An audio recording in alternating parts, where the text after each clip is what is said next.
Everybody, and welcome back to Ape Nation, your number one source for all things Planet of the Apes on YouTube. My name is Josh, and today I am giving my review of Episode 9 of the short-lived 1974 Planet of the Apes TV series. If you like what I do here and want to show your support, be sure to hit the like button on this video, subscribe to the channel, and hit that notification bell so that you can stay up to date on all things apes. This is a series of reviews following every single episode of the show, all leading to a full series review later this year to coincide with the 50-year anniversary of the show. And if you have not seen my reviews of all of the previous episodes, you can check all of them out right here. For those who want to follow along with my reviews, or you're just interested in watching the entire show for yourself, I've put a link down in the description where you can watch the show totally free. And as always, for those who have not seen the show and don't want to be spoiled just yet, I'm going to start with my general thoughts at the beginning before going a little bit deeper into the episode and giving all of my more detailed thoughts. So if you're interested in knowing what I thought of the episode but you don't want to be fully spoiled just yet, you can watch the first part of the video, click away, go watch the full episode for yourself, and then come back and hear the rest of what I have to say. So with all of that said, let's dive into Planet of the Apes, Episode 9, The Horse Race. When a blacksmith's son is condemned to death, Virdon agrees to ride Prefect Barlow's horse in a race in exchange for his freedom if he wins, only to learn his opponent is Urko, running the risk of being captured. However, Virdon soon finds out that Urko doesn't play fair. I will say, I thought that this episode started out kind of average, more along kind of the middle to bottom tier episodes of the show. That being said, the second half I think won me over a lot more with some really good direction and a awesome horse race scene that I'm going to talk more about in detail later in the video. But I also thought that there were some really great Galen and Burke friendship moments. That's a relationship that I'm really enjoying throughout this show. I also really loved getting Prefect Barlow back in this episode, which I was not expecting to ever see him show up again. So it was a really nice surprise to finally get a character return from an earlier episode. There's some other characters that I would love to see return much more than Barlow, but I did like seeing him back. And also I think the episode as a whole just felt like a better and more refined version of episode 2,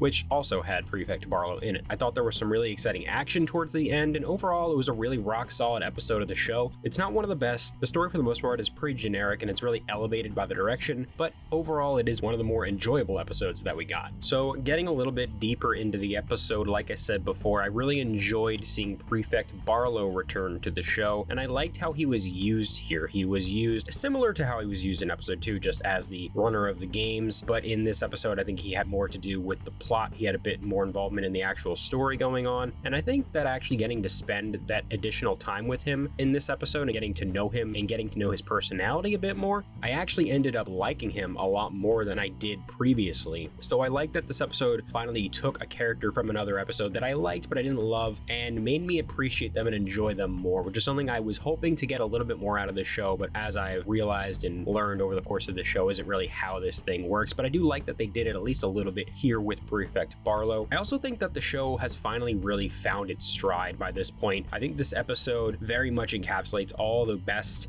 and all the not so great stuff about the show, but I think it has finally gotten to a point where, just like last week and just like the week before, it is consistently hitting that tonal balance that I've talked about multiple times that I think works really well, and they for the most part perfected the formula of each episode. Like I said up top, the story is decent, but it's not one of my favorites. I think the execution and the direction and the overall filmmaking, especially in the second half of the episode, elevates it quite a bit to be a bit more memorable than it is on paper. On paper, it's for the most part very thin. It doesn't really give you that much to chew on, but execution wise, again, I think it's very fun, it's very entertaining, and as the episode goes on further, very well done. But there's one aspect of this story that I want to talk about a little bit, and that is Virdon. So Virdon is a character who I really liked throughout this this show, but this episode, I think, gave the show an opportunity to give him more screen time and to give him more of a role. And it definitely gives him an important role in the story, but it feels like maybe they are holding back on him for some reason, and I don't really understand why, because for the last few episodes, he's kind of taken a back seat to the main story, and even making him a primary part of the story here, he still doesn't get that much screen time. And so I'm really hoping we get to see more of him in the next few episodes and finally start to get learning more about him like we did a few episodes back. That being said, a character and an actor who we do get to see a lot more of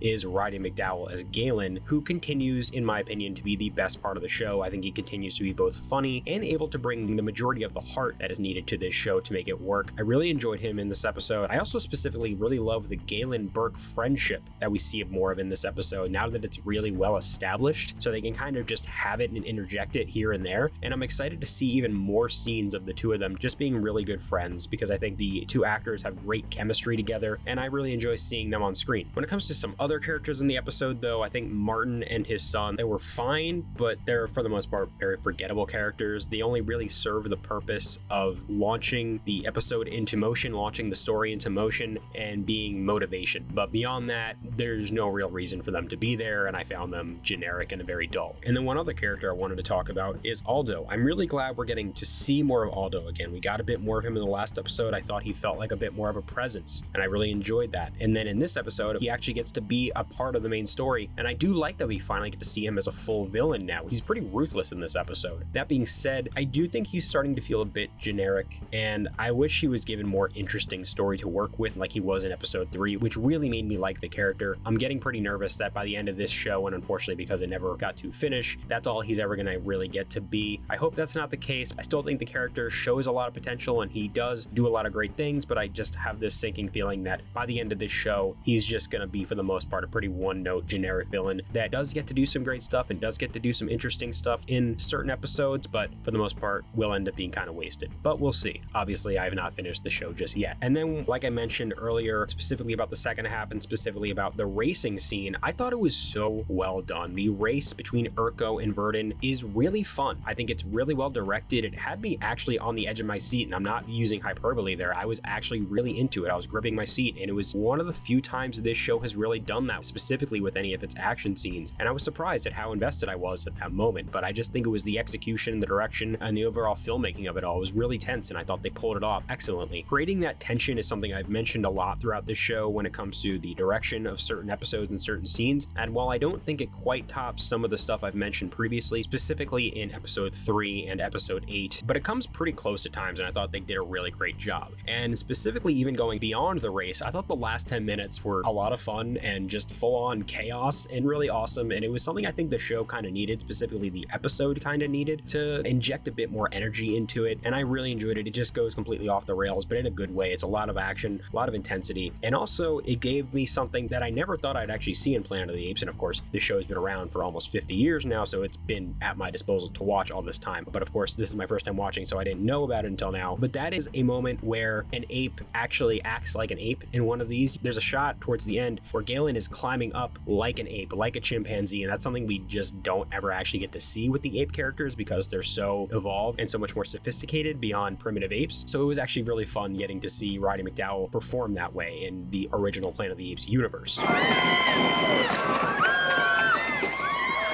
Overall, I thought this was a really solid episode. I would probably say it's towards the mid to upper tier episodes of the show. Not one of the top 3 or anything, not one of the all-time best, but it's definitely one of the overall better episodes of the show. And also, like I said earlier, I think it is a much more well done and more refined version of episode 2, which I thought was very generic and took a story similar to this and didn't do that much interesting with it. This, at least, I think added something a bit more personal, a bit more interesting, and I thought the action and intensity and direction was a lot better and a lot more well done. So that is why I really overall enjoyed episode 9, The Horse Race. But I want to know what you guys have to say about this episode. Let me know your thoughts down in the comments below. Did you agree with everything I had to say here? Did you not like this episode as much? Do you like the action like I do? Do you also agree that we haven't gotten as much Virdon as maybe we should? I want to know all your thoughts again down below. But I'll be back with my review for episode 10 of the show. But until then, thank you so much for checking out today's video here on Ape Nation. If you liked this video, be sure to hit the like button, subscribe to the channel, and hit that notification bell so that you can stay up to date on all things apes. I'll catch you in the next one, so until then, goodbye.